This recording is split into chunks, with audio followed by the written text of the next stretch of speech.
శ్రీశైలంలో నరేంద్ర మోడీకి ఘన స్వాగతం. భారత ప్రధాని శ్రీశైలంలో పర్యటించిన నేపథ్యంలో అక్కడి ప్రజలు బ్రహ్మరథం పట్టారు. అడుగడుగునా మోడీ నామస్మరణతో శ్రీశైలం పరిసర ప్రాంతాలు మారుమ్రోగాయి.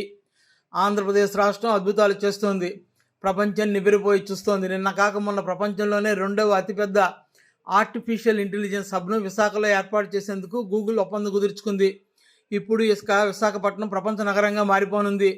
ఆంధ్రప్రదేశ్ విజనరీ లీడర్ చంద్రబాబు అవిశ్రాంతంగా పనిచేస్తున్నారు. తోడుగా పవన్ కళ్యాణ్ ఉన్నారు. వికసిత్ భారత్ ఏపీతోనే వికసిత్ భారత్ కల సాకారం అవుతుంది. ఒక్క మాటలో చెప్పాలంటే ఏపీ కేవలం భారత్కే కాదు, ప్రపంచ అభివృద్ధికే దిక్సూచిగా మారబోతుందని మోడీ తన పర్యటనలో పేర్కొన్నారు.